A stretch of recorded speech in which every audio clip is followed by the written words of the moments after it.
అందరికీ నమస్కారం అండి. ఈరోజు టాపిక్ ఏంటంటే వైజాగ్ హాస్పిటల్లో జరిగిన ఒక సంఘటన గురించి ఈ రోజున మాట్లాడుకుందాం.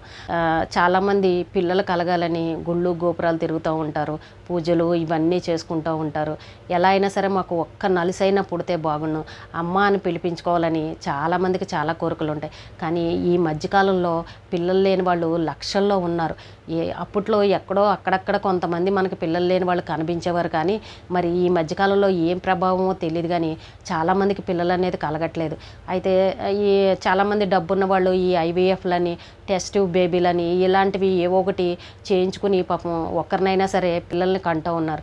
పాపం పేదవాళ్ళు అయితే వాళ్ళు అంత డబ్బు పెట్టుకోలేక అలా కామ్గా ఉన్న వాళ్ళు కూడా ఉన్నారు. అయితే ఇద్దరు భార్యాభర్తలకి చాలా కాలంగా పిల్లలు లేరంట. ఇలాగే చాలా హాస్పిటల్ తిరిగారు, కానీ ఇంకా పుట్టట్లేదు అనేసరికి ఇంకా వాళ్ళు కూడా అలా ఊరుకుంటే ఎవరో చెప్పారంట, పలానా హాస్పిటల్లో ఇలాగా ఐవీఎఫ్ చేసి పిల్లలు పుట్టేలాగా చేస్తారు, అక్కడికి వెళ్ళండి అని ఎవరో చెప్తే ప్రైవేట్ హాస్పిటల్కి ఆరాధ్యను ఏదో ఒక ప్రైవేట్ హాస్పిటల్కి వెళ్ళారంట. వెళ్తే అక్కడ ఒక లేడీ డాక్టర్ని కలిసిన తర్వాత ఆ డాక్టర్కి ఇలాగ మాకు పిల్లలు లేరండి, చాలా కాలం అయిందని అంటే, మరి మాకు పిల్లలు కలగాలని అంటే ఆవిడ ఒక ఒప్పందం చెప్పిందంట. అయితే మేము ఇలా చాలామందికి చేసాము, మీకు పిల్లల్ని ఖచ్చితంగా మీకు పిల్లలు పుట్టేలాగా మేమే చేస్తాము, అన్ని ఖర్చులు మేమే భరిస్తాము, ప్రెగ్నెంట్ వచ్చిన దగ్గర నుంచి డెలివరీ అయ్యి మీ పిల్లల్ని మీకు చేతిలో పెట్టి మిమ్మల్ని ఇంటికి క్షేమంగా పంపించే బాధ్యత మాది, దానికి 10 లక్షలు ఖర్చు అవుతుంది, మరి దానికి మీరు ఒప్పుకుంటే కనుక అగ్రిమెంట్ రాసుకుందాము అని చెప్పేసి వాళ్ళకి భార్యాభర్తలకు చెప్పిందంట. వాళ్ళు కూడా సరే అన్నారంట. మాకు ఎలా అయినా సరే మేము తల్లిదండ్రులు కావాలి, నా భార్యకు అమ్మ అని పిలిపించుకోవాలని ఉంది అని చెప్పేసి ఆ భర్త పాపం చిన్న ఉద్యోగమే, అతను కూడా సామాన్య కుటుంబమే, మరీ ఉన్నవాళ్ళైతే కాదు, కానీ తల్లిదండ్రులు అవ్వాలి, మాకు పిల్లలు ఉండాలన్న ఆశతోటి ఆ ఒప్పందానికి ఒప్పుకున్నారు. ఒప్పుకున్న తర్వాత అగ్రిమెంట్ రాసుకున్నారు. డాక్టరు వీళ్ళు కలిపి 10 లక్షలకి అగ్రిమెంట్ రాసుకున్నారు.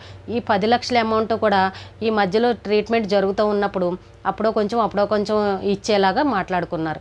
అయిన తర్వాత ఈ అమ్మాయికి ప్రెగ్నెంట్ వచ్చింది, అన్ని టెస్టులు ఇవన్నీ ట్రీట్మెంట్ బాగానే చేస్తుంది. డాక్టర్ కూడా 15 రోజులకు ఒకసారి రమ్మంటుంది, ఏదన్నా ఇబ్బంది ఉంటే రామ్మా అని చెప్తుంది. అలాగే డాక్టర్ చెప్పినట్టే ఇచ్చిన మందులన్నీ రెగ్యులర్గా వాడడం, చెకప్లకు వెళ్ళడము ఇవన్నీ చక్కగా చేసుకుంటూ వచ్చారు. అయితే ఆ అమ్మాయి కడుపులోకి 2 కమల పిల్లలు వచ్చారు.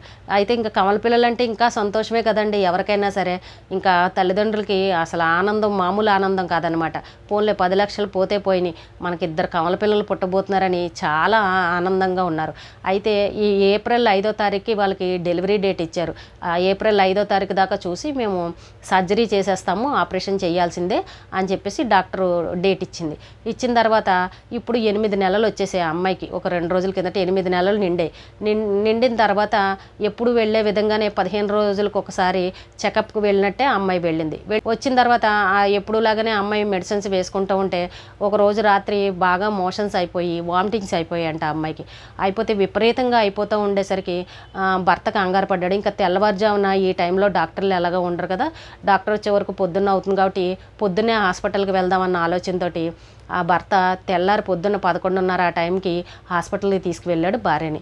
తీసుకువెళ్ళి చెప్పాడు, ఈ రాత్రి నుంచి మోషన్స్ వామిటింగ్స్ ఇవన్నీ అవుతున్నాయి అని అనగానే అక్కడ డాక్టర్ లేరు, సిస్టర్స్ ఉన్నారు. సిస్టర్స్ ఏం చేశారు, ఆ అమ్మాయికి నీరసం రాకుండా సిలాయిన్ బాటిల్ ఇవి పెట్టేశారు. పెట్టిన తర్వాత డాక్టర్కి ఫోన్ చేసి చెప్పారు, ఇలా పేషెంట్ వచ్చారు అని చెప్పగానే మరి అప్పుడైనా సరే డాక్టర్ రావాలి కదండి, ఇంట్లో ఇక్కడ ఉన్న సిబ్బంది అంతా చెప్తారు కదా ఏ పేషెంట్లు వచ్చారు ఏంటి అని అనే విషయం ఎప్పటికప్పుడు డాక్టర్కి చెప్తూనే ఉంటారు ఇంటి దగ్గర ఉన్నా సరే. మరి అలాంటప్పుడు ఆవిడ వెంటనే వచ్చి ఏంటని కండిషన్ ఏంటని చెక్ చేసి ఉంటే అయిపోను. ఆవిడ అస్సలు రాలేదంట. ఇంకా పొద్దున్నుంచి సాయంత్రం దాకా సిలైన్ బాటిల్స్ ఎక్కిస్తూ నీరసంగా ఉందని అలాగా పడుకోబెట్టారంట హాస్పిటల్లో. అయితే డాక్టర్ రాత్రి 8 గంటలకు వచ్చిందంట. వచ్చి అప్పుడు ఈ అమ్మాయిని చెక్ చేసేసరికి వెంటనే అందంట, ముందు అర్జెంటుగా ఈ టెస్టులు చేయాలి ఆ టెస్టులు చేయాలి, ముందు అర్జెంటుగా స్కానింగ్ తీయించుకురండి అని చెప్పేసి స్కానింగ్కి పంపించిందంట. పంపించి 85,000 రూపాయలని కట్టించుకుందంట. అప్పుడు ఈ మందులు వేయాలి, అది ఆ టెస్టులు చేయాలి ఇది చేయాలని మొత్తానికి 85,000 భర్త చేత కట్టించేసుకుందంట. అయితే ఇంకా భర్త కూడా ఇవన్నీ ఆలోచించకుండా, ఇంకా డెలివరీ టైం కూడా దగ్గరికి వస్తుంది, ఎప్పుడైనా అమౌంట్ ఇవ్వాల్సిందే కదా, ఇంకా 10 లక్షల్లో అమౌంటే కదా అని చెప్పేసి ఆల్రెడీ 8 లక్షలు వాళ్ళు పే చేశారంట, అప్పుడు కొంచెం అలాగా. అయితే రాత్రి ఇంకా 85,000 కట్టాడంట. కట్టిన తర్వాత స్కానింగ్కి తీసుకొచ్చిన తర్వాత ఆ రిపోర్టు, ఆ టెస్టులు అవి చూసి వెంటనే ఆవిడందంటే కండిషన్ చాలా సీరియస్గా ఉంది, మీరు కేజీహెచ్కి తీసుకువెళ్ళిపోండి, అక్కడ మంచి డాక్టర్లు ఉన్నారు, నేను చెప్పానని చెప్పండి అని చెప్పేసి ఆ చీటీ మీద ఏదేదో రాసేసి మొత్తానికి భర్తకి ఇచ్చేసి ఈ వీళ్ళ హాస్పిటల్లో ఉన్న అంబులెన్స్ ఎక్కిచ్చేసి మొత్తానికి కేజీహెచ్కి పంపించేశారు. పంపించిన తర్వాత అక్కడికి వెళ్ళగానే డాక్టర్లు తీసుకుని ఏంటని చూసి ఆ అమ్మాయికి వెంటనే చెకప్ చేసేసరికి ఆ స్కానింగ్ రిపోర్ట్ అవి చూసేసరికి వాళ్ళు అన్నారు, పిల్లలు ఆల్రెడీ లోపల చనిపోయి ఉన్నారు, చాలాసేపు అయిపోయింది, ముందు అర్జెంటుగా సర్జరీ చేసి ఆ పిల్లల్ని బయటకు తీయాలి, లేదంటే తల్లికి కూడా చాలా ప్రమాదం అని చెప్పారంట. చెప్పి వెంటనే సర్జరీ చేసేసారు. చేసి ముందు ఆ పిల్లలిద్దరిని బయటకు తీస్తే ఇంతకీ ఆ పిల్లలిద్దరూ చనిపోయి ఉన్నారు. అయిన తర్వాత ఇంకా తల్లి విషయానికి వస్తే తల్లి సీరియస్ కండిషన్లో ఉంది. ఆ అమ్మాయికి కూడా ట్రీట్మెంట్ స్టార్ట్ చేశారు. అప్పటికే పిల్లలు పొద్దున్నే చనిపోవడం వల్ల మొత్తం ఇన్ఫెక్షన్ పట్టేసి ఆ అమ్మాయికి కండిషన్ సీరియస్ అయిపోయింది. అయితే డాక్టర్లు అన్నారు, మేము చెప్పలేము, మేము మా ప్రయత్నం అయితే మేము చేస్తున్నామని చెప్పేసి ఆ అమ్మాయికి ట్రీట్మెంట్ చేస్తూ ఉంటే కొంతసేపటికి తల్లి కూడా చనిపోయింది. చూసారా అండి, ఇక్కడ 2 పిల్లలు పోయారు, తల్లి చనిపోయారు. అంటే ఇక్కడ నిర్లక్ష్యం ఎవరిది చెప్పండి? ఈ డాక్టర్ చేయబట్టే కదా. మరి 10 లక్షలకి ఒప్పందం కుదుర్చుకుని అగ్రిమెంట్ రాయించుకున్నప్పుడు ఏ సమయంలో అయినా సరే పేషెంట్ని చూడాల్సిన బాధ్యత ఆవిడదే కదా. అంటే ఇప్పుడు 10 లక్షలు కట్టించుకుని ఈ 3 ప్రాణాలు తీసేసిందంటే మరి ఇప్పుడు ఆ డాక్టర్ని ఏమనాలి చెప్పండి? ఒక ప్రైవేట్ హాస్పిటల్లోనే ఈ రకంగా చేస్తే ఇంకా ఎవరిని మాట్లాడాలి, ఎవరిని అడగాలి? మరి ఆ మాత్రం దానికి అగ్రిమెంట్ ఎందుకండి రాయించుకోవడం? 10 లక్షలు దేనికి తీసుకుంది? మళ్ళీ అదే రోజు రాత్రి భర్త చేత 85,000 కట్టించుకుంది. మరి దేనికి కట్టించుకున్నట్టండి? కండిషన్ ఆవిడికి తెలుసు కదా. తెలుసుండి వేరే హాస్పిటల్కి అసలు ఎందుకు పంపించింది ఆవిడ ఒక సీనియర్ డాక్టర్ అయ్యుండి మళ్ళీ వేరే హాస్పిటల్కి తీసుకువెళ్ళండి, సీరియస్ కండిషన్ ఉందని ఎలా పంపించేసింది? అంటే అదే హాస్పిటల్లో ఏదైనా జరిగిందంటే ఇంకా బంధువులు అందరూ వచ్చి ఇక్కడ పెద్ద గొడవ అయిపోతుంది, ఏదో జరిగిపోతుందని ముందు జాగ్రత్త కోసం వేరే హాస్పిటల్కి పంపించేసింది. చూడండి ఎంత తెలివిగా ఉన్నారో చూసారా. మరి ఇంత డబ్బు తీసుకుంది, ఇప్పుడు ఆ డబ్బుకి సమాధానం చెప్తుందా? అగ్రిమెంట్లో రాశారు, తల్లిని బిడ్డల్ని క్షేమంగా మీకు ఇచ్చి పంపిస్తాం, ఈ లోపు మీరు ఇంకా ఎక్స్ట్రా డబ్బులు ఏమీ కట్టక్కలేదు, 10 లక్షలు ఇస్తే సరిపోతుందని డాక్టర్ ఒప్పుకొని ఈ రోజున చూసారా అండి ఏ రకంగా ప్రాణాలు తీసేసిందో. ఇలాంటి వాళ్ళు కూడా ఉన్నారండి. ఎవరిని నమ్మాలో ఎవరిని నమ్మకూడదో అర్థం కాని పరిస్థితి. పాపం తల్లి అవ్వాలన్న కోరికతోటి, అమ్మ అని పిలిపించుకోవాలన్న ఆశతోటి వాళ్ళు అంత అమౌంట్ని ఇచ్చుకోలేకపోయినా సరే భార్య మీద ప్రేమతోటి, భార్య కోరిక తీర్చాలన్న ఆశతోటి అక్కడ ఇక్కడ అప్పులు తెచ్చి తనకున్న చిన్న ఉద్యోగం అయినా సరే ఏదో రకంగా మేము తల్లిదండ్రులు అవ్వాలన్న కోరికతోటి 10 లక్షలకు ఒప్పుకొని అంత డబ్బుని అక్కడ కట్టారు. 8,85,000 రూపాయలు కట్టారు. చివరికి 3కి ప్రాణాలు లేకుండా అయిపోయాయి. చూసారండి ఎంత బాధాకర విషయం అండి.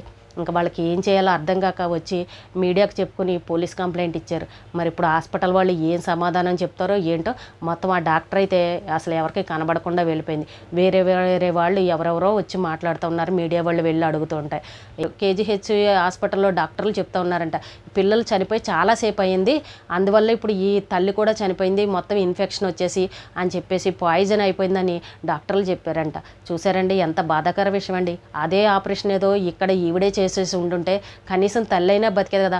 ఆ భర్త చెప్తా ఉన్నాడంట, పిల్లలు పోతే పోయారు, ఇంకా మాకు అదృష్టం లేదు అని అనుకుంటాము, మొత్తానికి 3 ప్రాణాలు తీసేసింది ఈ డాక్టరు.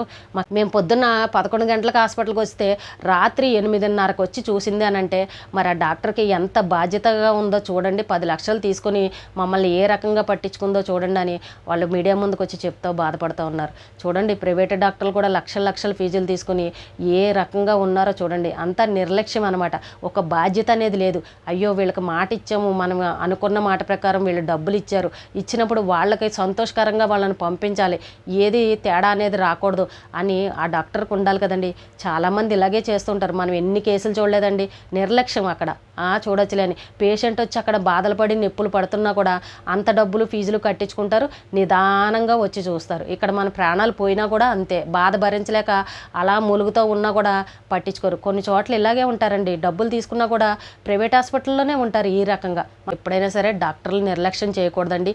డాక్టర్లే దేవుళ్ళు అనుకుని ఎంత డబ్బు అయినా పర్వాలేదు, మా ప్రాణాలు బతికించండి, మిమ్మల్ని నమ్ముకొని వచ్చామని డాక్టర్ కాళ్ళు పట్టుకునే వాళ్ళు ఉన్నారు. ఎందుకంటే ఇంకా డాక్టర్ చేతిలోనే ఉంది భగవంతుడు, ఇంకా దేవుడితో సమానం, ఏం చేస్తారో మీరే చేయండి అని ఒక ధీమా. డాక్టర్ దగ్గరికి వెళ్ళామనంటే మనల్ని ఏదో రకంగా బతికిస్తారు, మనకు వైద్యం చేస్తారని ఒక నమ్మకంతో వెళ్తాం. కానీ అలాంటి డాక్టర్లే ఈ రకంగా చేస్తుంటే మరి ఇంకెవరిని నమ్మాలి చెప్పండి. పాపం ఈ అమ్మాయి చివరిగా తన బిడ్డల్ని చూసుకోలేదు, తను లేకుండా అయిపోయిందంటే చాలా బాధ అనిపించింది. ఈ రోజుకి ఇదేనండి. రేపు మళ్ళీ ఒక మంచి విషయంతో మళ్ళీ కలుద్దాం.